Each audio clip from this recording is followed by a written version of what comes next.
안녕하세요. 대전 유성구 원내동 더 나은 부동산 송인선입니다.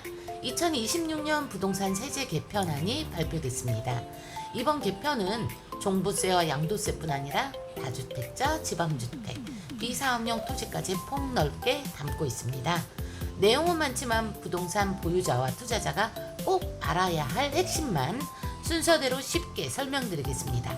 다만 이번 내용은 정부 개정안으로 아직 확정된 세법은 아니라는 점을 먼저 말씀드립니다. 첫 번째는 종합부동산세입니다. 앞으로는 주택수뿐 아니라 주택 가액과 실제 거주 여부가 중요해집니다.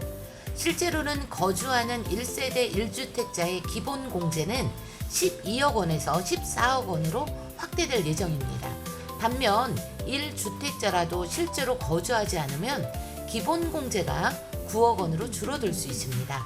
즉, 한 채를 보유했다는 사실만으로 무조건 유리한 것은 아닙니다. 두 번째, 종부세 공정시장가의 비율입니다. 현재 60%인 비율이 2027년에는 70%로 올라갑니다. 2028년 이후에는 3주택 이상 보유자와 조정대상 지역 주택 보유자의 비율이 80%까지 높아질 예정입니다. 공정시장 가액 비율이 올라가면 과세 표준도 커져 종부세 부담이 늘어날 수 있습니다. 다만 1세대 1주택자는 이 80% 적용 구분에서 제외됩니다. 세 번째는 종부세 세율입니다.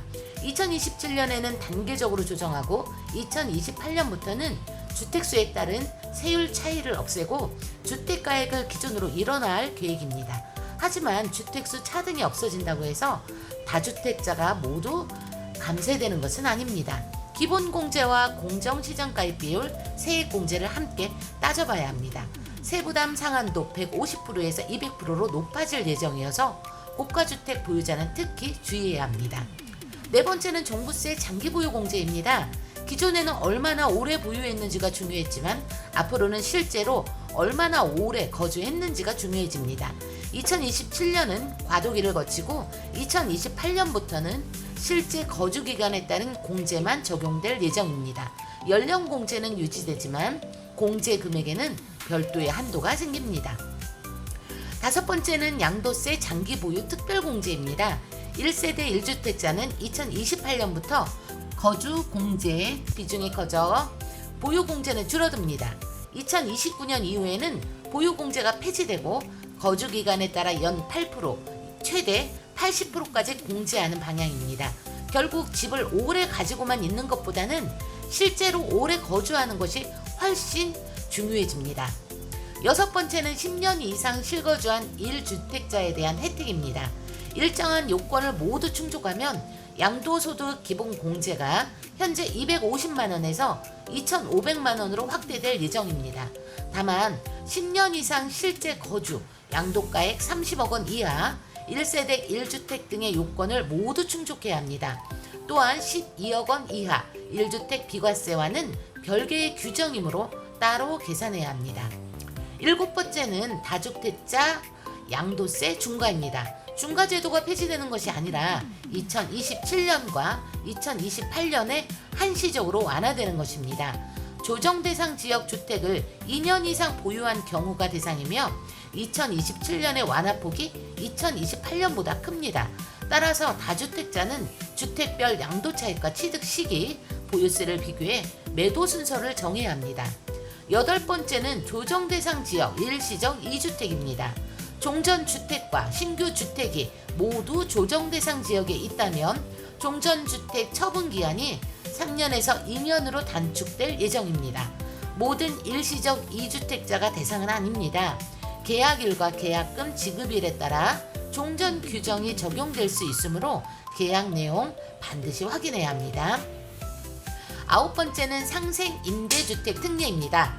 직전 임대기간, 상생 임대기간, 임대료 인상률 등의 기존 요건의 양도기한이 새로 추가됩니다. 조건을 모두 충족했더라도 정해진 기한 내에 양도하지 않으면 2년 거주 요건 면제 혜택을 받지 못할 수 있습니다. 상생 임대주택은 이제 임대 요건뿐만 아니라 양도 시점까지 함께 관리해야 합니다. 열 번째는 수도권 주택을 팔고 비수도권으로 이주하는 고령 1주택자에 대한 양도세 감면입니다.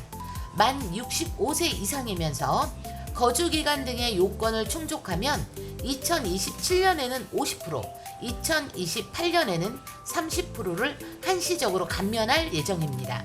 다만 양도일부터 6개월 안에 주민등록과 실제 거주지를 비수도권으로 이전해야 합니다. 이후 5년 안에 수도권 주택을 다시 취득하거나 수도권으로 이주하면 감면세액이 추징될 수 있습니다. 11번째는 지방 세컨드홈 특례입니다. 인구 감소 관심지역 주택의 공시가격 상한은 4억에서 6억으로 확대되고 일부 비수도권 지역도 새로 추가될 예정입니다. 새로 추가되는 지역의 주택가액 상한은 공시가격 4억 원입니다. 취득 적용 기한은 2029년 12월 31일까지 연장될 예정입니다. 다만 대전이나 충청권의 모든 주택이 자동으로 적용되는 것은 아닙니다. 주택 소재지와 공시가격, 취득 시기, 기존 주택과 동일 시군구인지 반드시 확인해야 합니다. 12번째는 토지 투자자가 가장 주의해야 할 비사업용 토지입니다. 2028년부터 개인 비사업용 토지는 장기 보유 공제가 배제되고 양도세 중과도 기본세율의 10%포인트를 더하던 방식에서 20%포인트를 더하는 방식으로 강화될 예정입니다. 법인 내 추가 과세도 10%에서 20%로 올라갑니다. 토지는 지목만으로 사업용 여부를 판단하지 않습니다. 실제 사용 현황과 거주지, 재촌, 자경, 임대 여부, 보유기간 등을 종합적으로 살펴야 합니다. 마지막으로 이번 세제 개편을 한 문장으로 정리해 보겠습니다. 오래 보유했느냐보다 실제로 거주했느냐, 몇 채를 가지고 있느냐보다 얼마짜리 주택을 어떤 목적으로 보유하고 있느냐가 더 중요해지는 개편입니다. 실거주 1주택자와 비수도권으로 실제 이주하는 고령자에게는 혜택이 확대될 수 있습니다. 반면 비거주 고가주택과 다주택자, 비사업용 토지는 세부담이 늘어날 가능성이 있습니다. 따라서 매도나 취득을 결정하기 전에 취득가액, 거주기간, 공시가격, 예상 양도 차이, 조정 대상 지역 여부와 예상 세액을 먼저 비교해야 합니다. 세법상 양도 시기는 일반적으로 잔금일과 소유권 이전 등기 접수일 중 빠른 날을 기준으로 합니다. 시행 연도를 넘기는 계약은 세금 차이가 커질 수 있으므로 계약 전에 세무 전문가와 개별 계산을 받는 것이 안전합니다. 지금까지 더 나은 부동산 송인선이었습니다. 구독과 좋아요 부탁드리며 다음 영상에서도 꼭 필요한 부동산 정보 쉽게 알려드리겠습니다. 감사합니다.